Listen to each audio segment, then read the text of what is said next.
Another turning point, a fork stuck in the road. Time grabs you by the wrist, directs you where to go. So make the best of this test and don't ask why. It's not a question but a lesson learned in time. It's something unpredictable, but in the end is right. I hope you had the time of your life.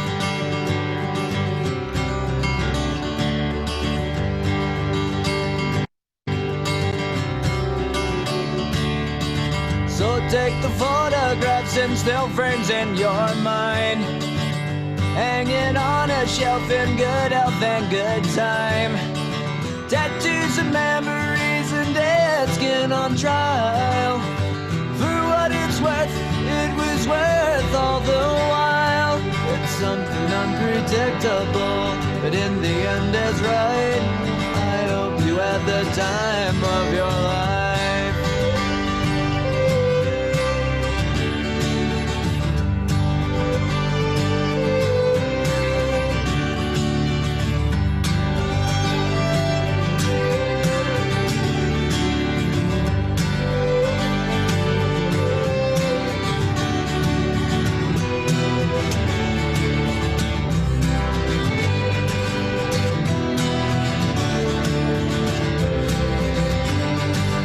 Something unpredictable, but in the end it's right. I hope you had the time of your life.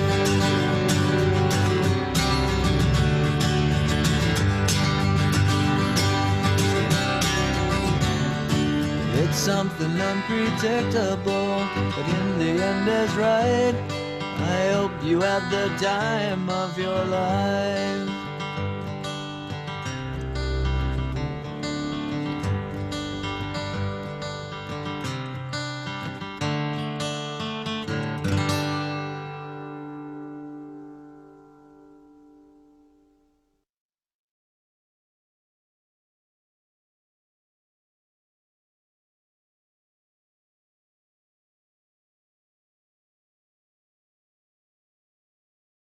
You're on mute.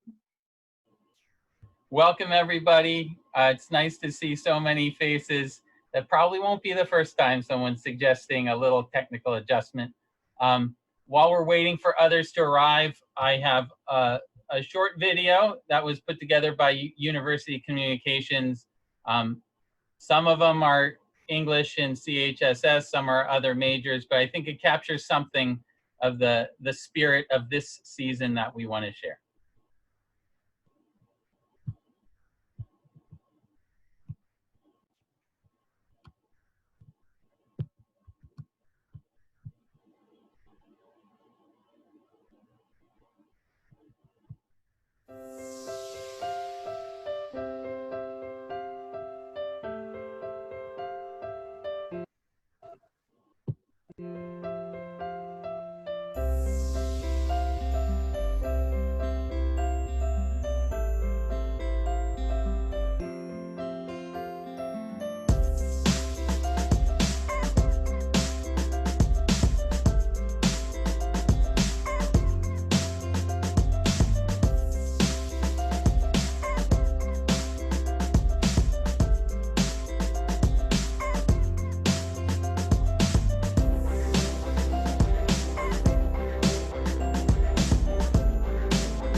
And I'll put up, while we wait a little longer, the order of events that you can look at. And I think we'll give people just about 3 or 4 more minutes for any stragglers.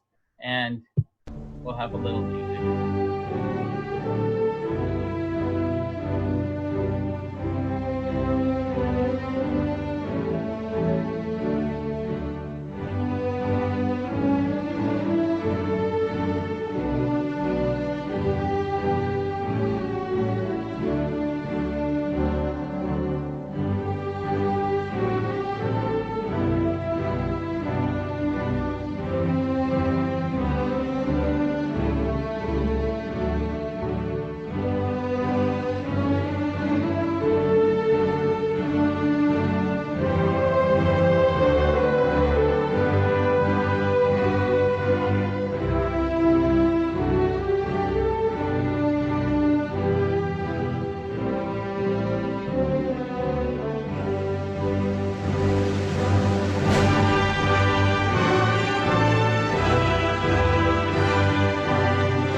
All right.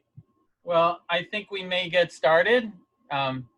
So welcome, everyone. I am going to use my computer screen also as my teleprompter. So if it looks like I'm making really wonderful eye contact with each one of you, it's because I'm actually just reading on a separate file that you can't see. But we'll see how this goes. If it looks like I'm staring right through you, you'll forgive that too. So I want to begin by just saying how thrilled I am that so many of you could join us tonight. The last I saw in the little participant box, we were pushing 100. I'm delighted that in a year that's been like no other, that we can still find a way to convene and to celebrate the achievements of our graduates, you who have worked so hard and you've accomplished so much. We've all learned a lot of computer skills quickly this term, both faculty and students. But I hope you'll be patient and understanding if we run into some technical glitches. It's part of the homegrown feel here. And there are a lot of people I need to thank before we get started, because without them, we would have a lot more technical glitches. I want to thank Kim Harrison, John O'Brien, Patrick Shosha, AJ Kelton, Jessica Brandt, Rashida Bate Bowden, Cindy Medigan, Christo Apostolou, Randy Roche, Solenthaler, and Debbie Reynoso, and also many, many faculty who are all listed in your program who also helped out to make this ceremony possible. So thank you one and all. Without you, we couldn't have put this together so quickly as we did. Now, to the class of 2020. Tonight, I want to tell you about a 19th century knife maker named Karl Elsener from the town of Schweiz, Switzerland. In 1891, Elsener was enjoying a moderately successful career as a manufacturer of knives and surgical tools when his small company won a big contract. The military wanted a pocket-sized blade for soldiers that was capable of opening canned food, disassembling rifles, boring holes, and cleaning soldiers' teeth.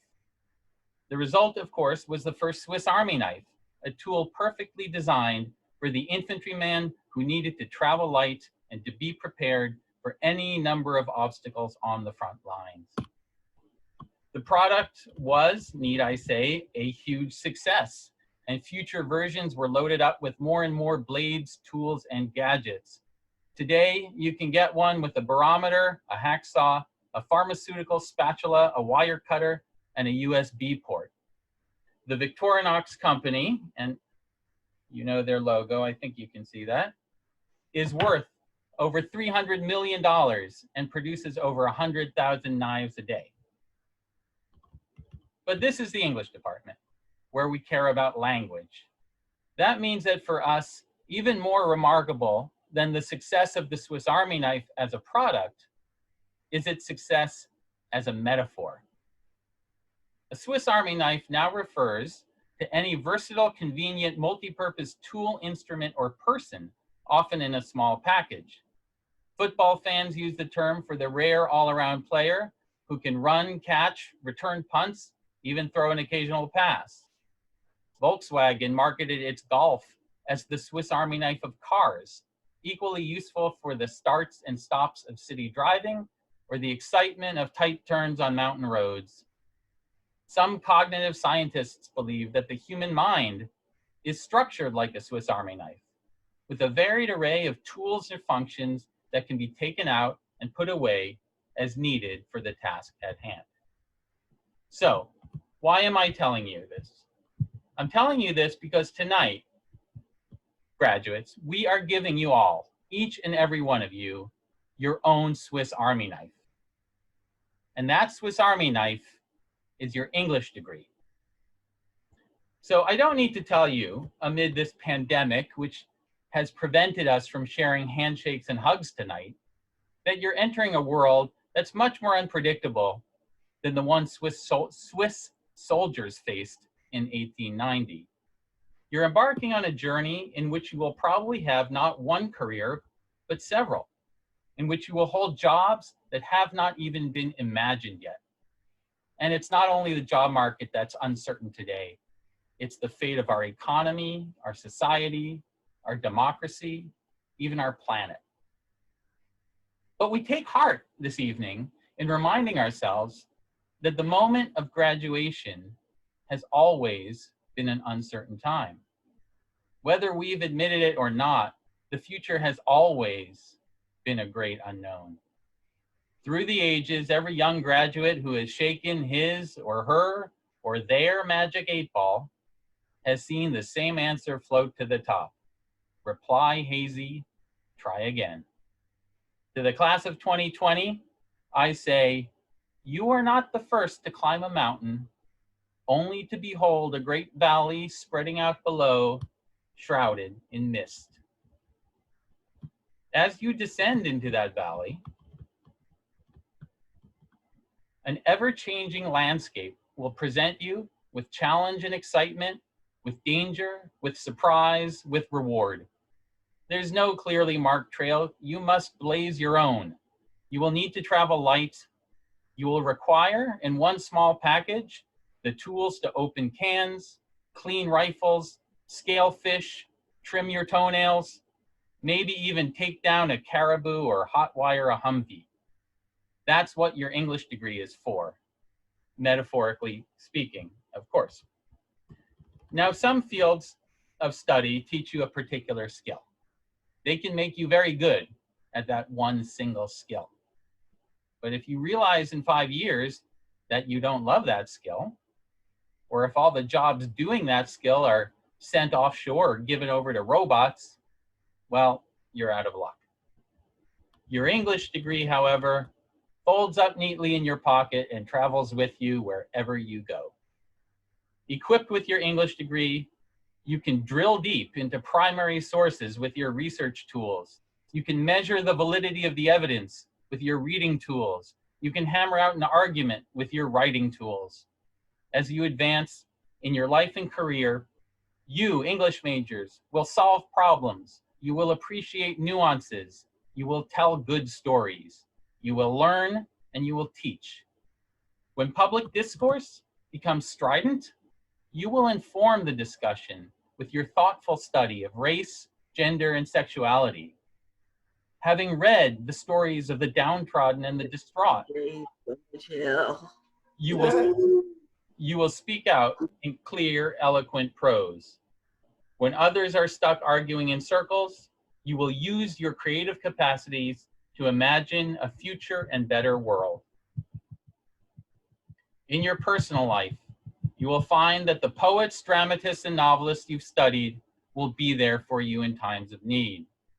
You will turn to your favorite writers for words of congratulations or consolation when you're struck speechless, whether you're confronting the death of a loved one, perhaps, or the birth of a child. The literature you've studied, Shakespeare and Joyce, William Blake and Toni Morrison, Charlotte Bronte and Alfonso Cuarón, will give you insight into the struggles that we all face. The histories of our families and our communities, the nature of love and friendship, the place of each one of us in a vast society. All that in your Swiss Army knife. Class of 2020, I urge you to use your Swiss Army knife. At every turn in the road, you'll find another tool or gadget you didn't even know was there. The future may be hazy and uncertain, but that's because it is yours to fashion. Go fashion the future for all of us. Thank you.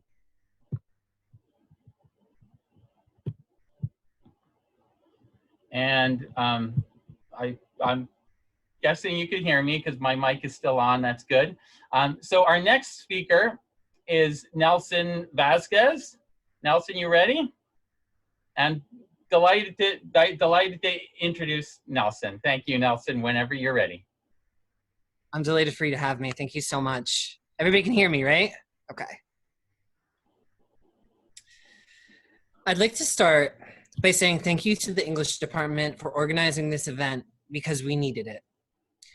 Although we remain responsibly separated, it is with much gratitude that I share this virtual experience with you all. And I believe that this convocation is a testament to our adaptability to stand firm in celebration of us because we are worth the praise. When people ask me what I'm going to do with a degree in English, I joke and I say, literally anything that's not waiting tables. But more seriously, I inform them that I plan to write. Then for some reason, I get a vibe of doubt, comparable to the one people give you if you tell them you want to be an actor. I've also heard of worried parents who encourage their kids to pursue business or medicine or something more stable or more practical. Please don't misunderstand me. Ambitions such as business and medicine are obviously worthy pursuits, and it's not my purpose to be reductive towards them. Rather, I think that it is the English major who faces this reductionism. We are English majors, we have guts, we have imagination, and the world needs us, and our pursuits are no less praiseworthy than any other. In class, Professor Elbert once asked us who we consider the transcendentalists today. And to her, I say it is us, the English majors. I think that there's something so very special about us, which allows us to explore the magic and the beauty of literature and of words. As Albus Dumbledore says, words are, in my not so very humble opinion, our most inexhaustible source of magic, capable of both inflicting injury and remedying it. And I believe that it is this magic that the English major harnesses with eyes that view the world differently than the other majors. Last year at the English Department Awards, Professor Greenberg said that this is the Oscars for the English majors. And I confess that with my time in quarantine, instead of TikToking, I sometimes pretend that I've won an Oscar, and I rehearse what I would say. So sometimes I look on YouTube at famous speeches for inspiration, and one of my favorites is a speech J.K. Rowling gave at Harvard on what she calls the benefits of failure. She says she was as poor as it was possible to be in modern-day Britain without being homeless, and that failure is what allowed her to be honest with herself and about what she is, a writer. I dare not compare my story with her colossal success. However, I myself have failed in my life. 5 years ago, I was struggling with drug and alcohol addiction and sleeping on a cot in a church basement in a shelter in Paterson, New Jersey. I had failed on an epic scale, as J.K. Rowling also says. I make this very public confession, not to shock or to make anyone uncomfortable, but because I guarantee that everyone listening to this speech deals with hardships that are seemingly insurmountable, especially considering the state of the world and the collective global pain body that we find ourselves a part of today. But sometimes what we don't realize is that is exactly what these problems are, seemingly insurmountable. Our resilience is what brings us here today, because we are a generation of students who have graduated under circumstances unlike any other generation in recent history. To anyone still struggling, and I imagine many of us are, I offer these words of encouragement, my unsolicited so-called sage wisdom. Be obsessively grateful. Gratitude is the attitude, as my good friend Rachel says. Be grateful for your delicious cup of coffee in the morning. Taste it. Don't let it just be another part of your routine fading into the periphery when you're getting your day started. Taste it like you've never had coffee in your life. When you wash your hands a million times from coronaphobia, feel the hot water and smell the gorgeous soap. Think about all the stupid things you have in your life, your rundown car, your regrettable commitments, your iPhone. These are but privileges and luxuries that go unnoticed as you autopilot through your day, hell-bent on crossing out the next thing on your to-do list. Be grateful for your mistakes and your regrets because they've taught you something. Through a cultivation of obsessive gratitude, I pulled myself out of that hole of desperation. I became honest with myself about who I was and what I wanted to be. And now here I am graduating with all of you. And that means that today we are not failures. I am so grateful for my heroes. Thank you, Dr. Elbert, for teaching me that I like Hawthorne much more than I thought I did. For teaching me that I am a transcendentalist. And I'm going to miss you trying to get us to show up to class dressed up like Scarlet Letter characters for Halloween. Professors Samaras, Shields, and Rotella, for making me a better creative writer, I owe you guys so much. Professor Gonzalez, the poor man, had me in so many classes, and the patience he demonstrated from my incessant emails. Professor, you introduced me to the world of postmodernism, to Toni Morrison and the rich world of Black literature. You offered words of kindness during my Corona depression. And I'll say what others won't, that everyone thinks that you're the coolest professor. Dr. Naomi Liebler,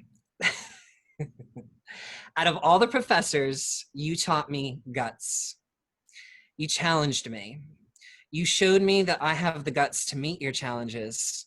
And Professor, you know more about Shakespeare than William Shakespeare does. Professor, you are my hero. Dr. Galef, thank you so much for your bad jokes. Dr. Galef, thank you so much for your good jokes. You hit the target more often than not. Dr. Galef, I mentioned earlier in this speech the power of words, and you told me that I have the talent and the work ethic to write novels, words that have changed my life. Dear English majors, I'd like to end my speech by reading you the very last fairy tale of the Brothers Grimm collection. It is only a paragraph long. This is called The Golden Key by the Brothers Grimm. Once in the wintertime, when the snow was very deep, a poor boy had to go out and fetch wood on a sled. After he had gathered it together and loaded it, he did not want to go straight home because he was so frozen, but instead to make a fire and warm himself a little first. So he scraped the snow away, and while he was thus clearing the ground, he found a small golden key. Now, he believed that where there was a key, there must also be a lock. So he dug in the ground and found a little iron chest. If only the key fits, he thought. Certainly there are valuable things in the chest. He looked, but there was no keyhole.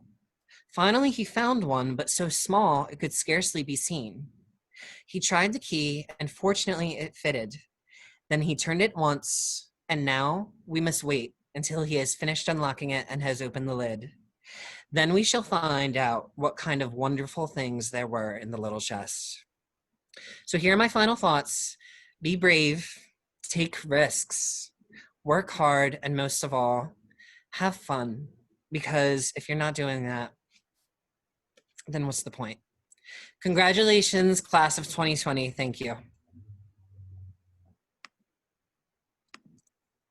Thank you, Nelson. That was really, really lovely. I'm very moved. You did a beautiful job. I now want to return us to our program. We have a poetry reading. It's not a live poetry reading, but it's a poetry reading nonetheless. And the poem some of you may have read in my British survey class, but it may be new to many of you. It's a poem by the late and great poet of St. Lucia, Derek Walcott, who's a Nobel Prize winner. And it's read by a contemporary poet, Kwame Dawes, who is Ghanaian born. And then I think around the age of 10, he moved to Jamaica. And he now teaches in Nebraska. So he describes himself as a Ghanaian, Jamaican, Nebraskan poet. I think it's a poem that speaks very much to our current moment.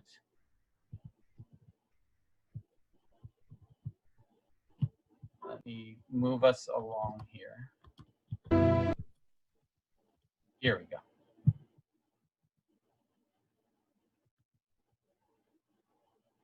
Could not hear battalions of starlings waging. The Season of Phantasmal Peace by Derek Walcott. The season of phantasmal peace. Then all the nations of birds lifted together the huge net of the shadows of the earth, in multitudinous dialects, twittering tongues, stitching and crossing it.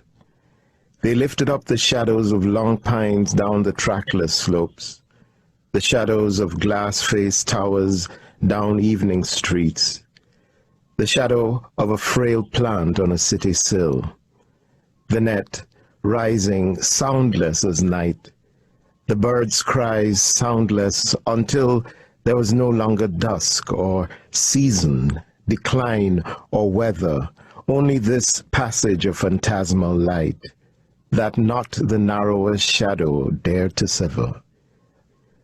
And men could not see, looking up, what the wild geese drew, what the ospreys trailed behind them in silvery ropes that flashed in the icy sunlight.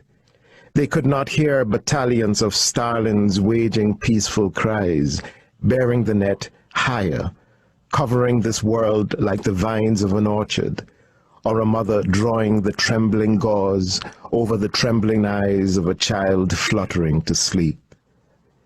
It was the light that you will see at evening on the side of a hill in yellow October, and no one hearing knew what change had brought into the raven's cawing, the killdeer's screech, the ember-circling chough, such an immense, soundless, and high concern for the fields and cities where the birds belong. Except it was their seasonal passing, love, made seasonless, or from the high privilege of their birth, something brighter than pity for the wingless ones below them, who shared dark holes in windows and in houses, and higher they lifted the net with soundless voices, above all change, betrayals of falling suns, and this season lasted one moment, like the pause between dusk and darkness, between fury and peace. But for such as our earth is now, it lasted long. Okay. Well, and I think, again, those words that pause between dusk and darkness, which we are almost at outside, for such as our earth now. Hopefully it can last a little bit longer. So our next speaker is Sierra Javras. And Sierra, we're excited to hear what Sierra has to say as well. Sierra, whenever you're ready, please begin. Thank you. Can everyone hear me okay? Yes, okay, cool. Good evening, faculty, fellow students, and family members. Congratulations. It's a pleasure to meet with everyone tonight to celebrate all of our achievements. I would like to begin by thanking the English department for taking the time to organize this ceremony. We really have one of the most amazing groups of faculty and staff who all clearly care about the hard work and well-being of their students. Even during these difficult times, they continue to show their dedication and tireless efforts to ease the burden on students and maintain the integrity of the English department, and I truly thank you for that. I'm also extremely humbled to be chosen to speak tonight. For those of you who have taught me or been in class with me, I'm sure you know that I'm a very quiet person, although I'm sure my parents would disagree. So you could say that it was somewhat of a shock when I received the email asking if I would speak. I'm honored nonetheless, and I thank you all for listening. Even though I'm an English major, I actually used to dislike reading when I was younger. Even though my parents read to my two brothers, my sister, and me every night, and used to visit the library and come home with a stack of books taller than me, I thought reading on my own was boring.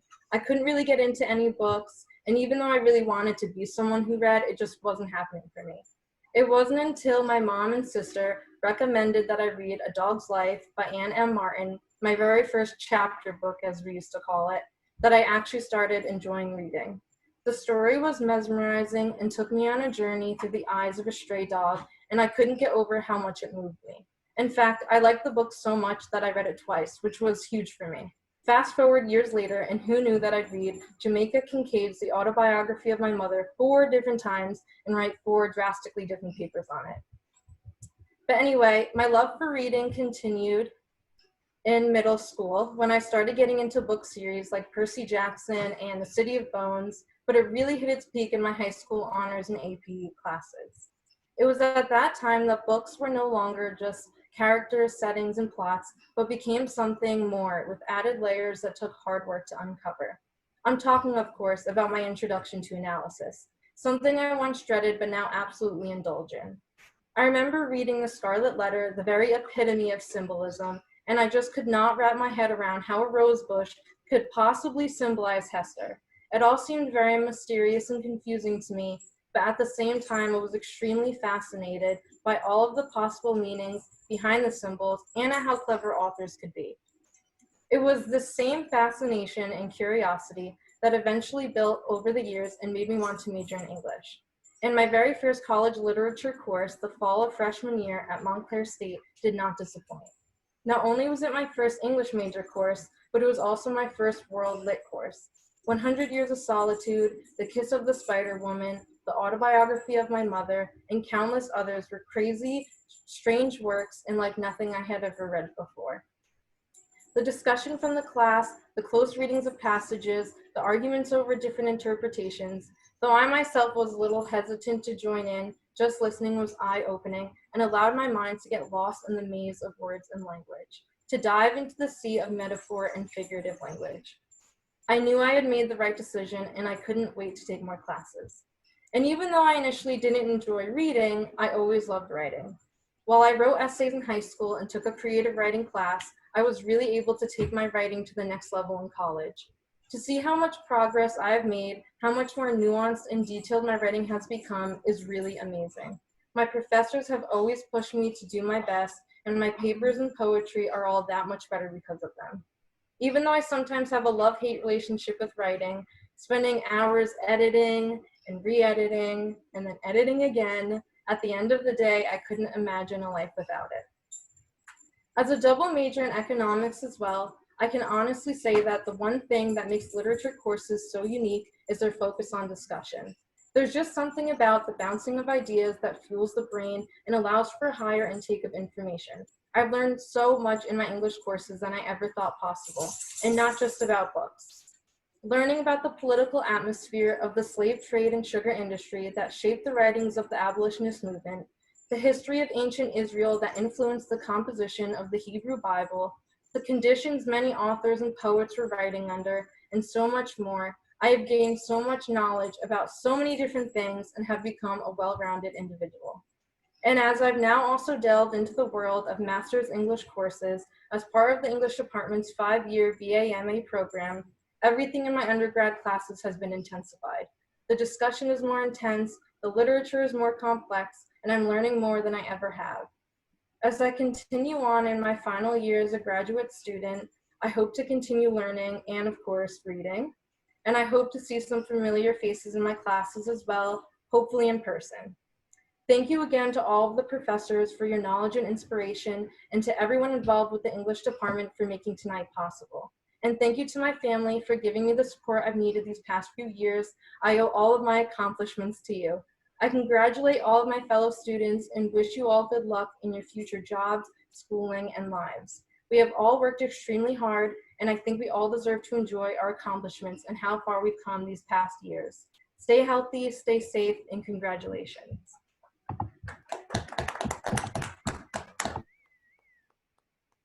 Thank you, Sierra. That was really lovely and really a tribute. It's so nice to hear what we all teach our students sticks, and you learn and you remember, and then you give it back to us, and it's really wonderful. And when you give it back to us, it's always better and with more insight and with angles that we didn't see. So now what I think is the part we're all waiting for, which is the reading of the names. And let me close this box and move us along. The class of 2020, and we will begin now.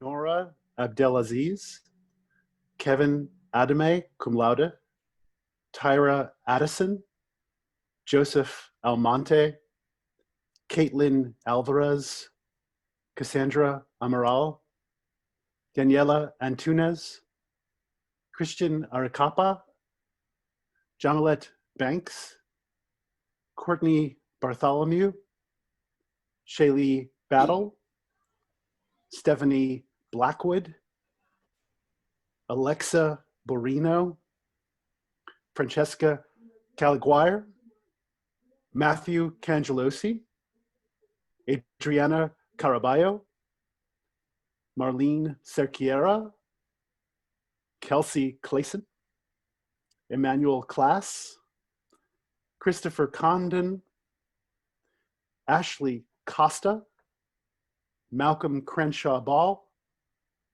Katie Ann Critchley, magna cum laude, Kristen D'Amico, magna cum laude, Shannon Donahue, cum laude, Maureen Douglas, magna cum laude,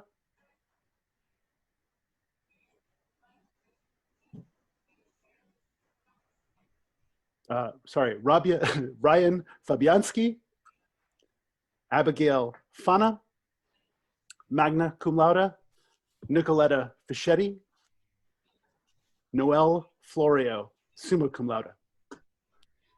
Antoinette Galassa, Mackenzie Garrity, magna cum laude, Gabriella Giacometti, Matthew Gonzalez, Ayla Grebe, Melissa Haag, Timothy Hall, Alondra Hansen Liranzo, Melissa Hashpiro, Jessica Hernandez, Michelle Herrera, summa cum laude, Desire Hill, Carmen Hodgson, Sage Hughes Archuk, Gabrielle Igartua, Alexis Inken, Tristan James, Sierra Javras, summa cum laude, Jessica Kozinska, magna cum laude, Marissa Kravitz, Leah Kronsteiner, John Lanigan, Sierra Lewis, Daphne Lewis, Danielle Manzetti, Valenice Martin, Charmaine McCain, Alexa Mirmini, Kristen Milburn, magna cum laude, and Lauren Mitchell, cum laude. Kiana Moore, Megan Murillo, Meredith Molinos, magna cum laude, Victoria Namnema, summa cum laude, Summer Nawaz, Erica Wynn, Carly Nielsen, William Noon, Kaylee Nye, Damian Olegay, Autumn Pekala, summa cum laude, Michael Petrozino, magna cum laude, Amanda Pimentel, cum laude, Emily Perillo, excuse me, Justine Prushinsky, Victoria Rayside, Caitlin Reinhart, summa cum laude, Stephanie Roa, Amy Ruiz, Shannon Russell, Luisa Sanchez, cum laude, Catherine Shanks, Gabrielle Sheehan, cum laude, Ariane Smith, Victoria Snyder, Patricia Stroka, summa cum laude, Veronica Stankard, Abigail Stokes, Nina Stuper, summa cum laude, Lisbelis Torres.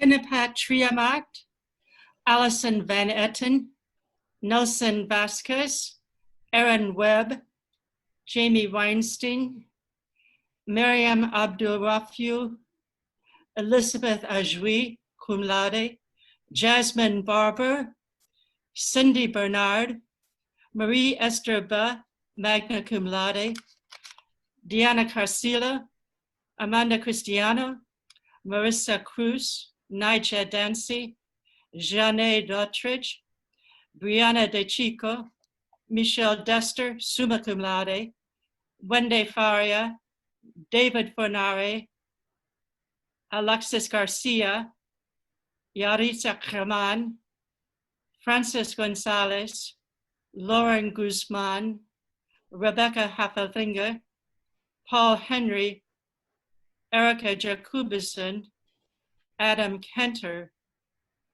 Vihan Khanna, Andrew Machialet, Victoria Marcucci.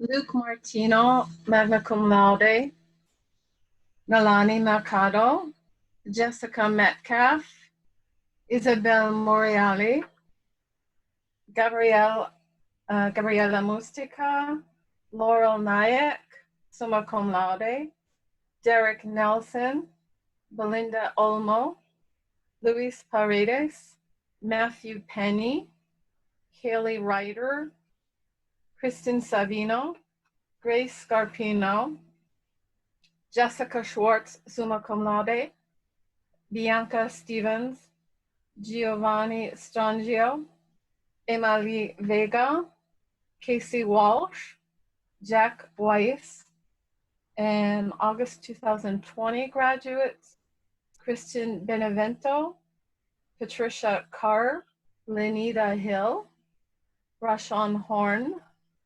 Tamara Kiva, Kele Montez de Oca, Bruna Spoto, Natalie Valovera, and Lauren Washburn. Those who are earning a Master's of Arts in English: Dania Abdel Salam, Caitlin Casey, Adis Gonzalez, Elizabeth Banterer, Alan Schultz, and Megan Thompson. Okay, thank you everyone. And maybe what we can do is turn off, we can all unmute and give a real loud round of applause if we close Zoom out.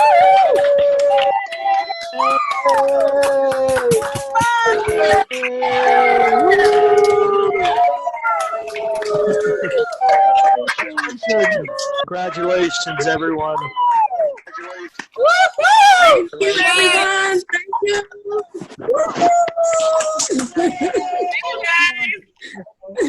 Love you, professors. Love you back.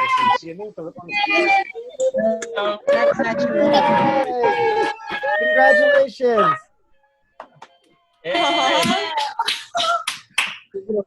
It's great to see some of these faces. Terrific. We are all very proud of you guys. We've said it, but we can't say it enough. And especially after all the unexpected difficulties of this semester, you pulled through, you finished your degrees, and you.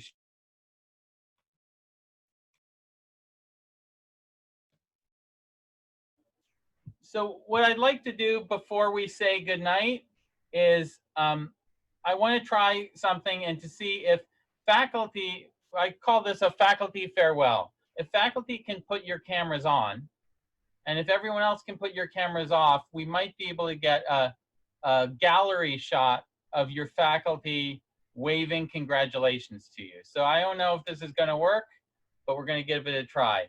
So if faculty can put your cameras on, and if people switch to gallery view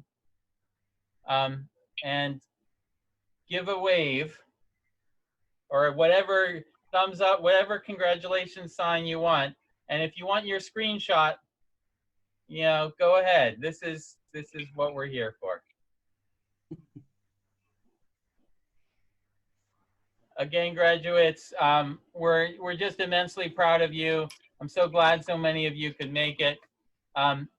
We will finish off with one of the great works from the Western canon, which I will have in a moment. I think you all know it. And of course, I am talking about Kool and the Gang.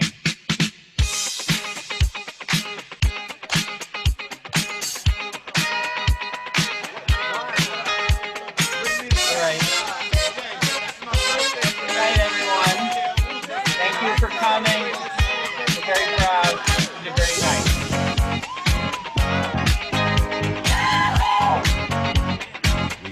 Celebration.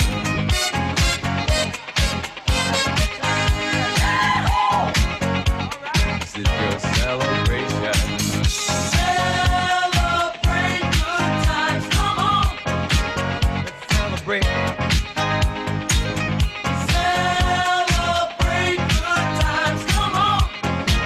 Let's celebrate. There's a party going on right here. A celebration to last throughout the years. So bring your good times and your laughter too. We gon' celebrate your party with you. Come on now. Celebration. Let's all celebrate and have a good time. We gon' celebrate and have a good time. It's time to come together. It's up to you. What's your pleasure? Everyone around the world, come on!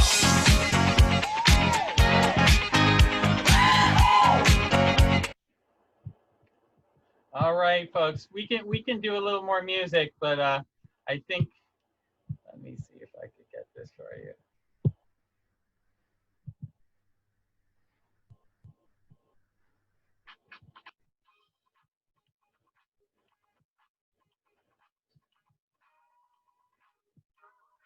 Okay. Congratulations, students. It's time for the leave meeting. Great job, John. Thanks again. Thank you, fearless leader. You did good. Congratulations, everyone. Yay. Thank Fearless. you. Congratulations, everyone. Thanks Thank again. you so much. Take care, everybody. Nice work, John. Thank you all for attending. Be well. Nice work, English department. Stay in Thank touch. you, Now I everybody. can put this Put it on, right? together, and congratulations to all the grads. Please do keep in touch. I do mean it. Take good care. Yeah. Stay in touch, graduates, please. Yep. See ya. Bye all. Have a good Bye. summer. Bye, everybody.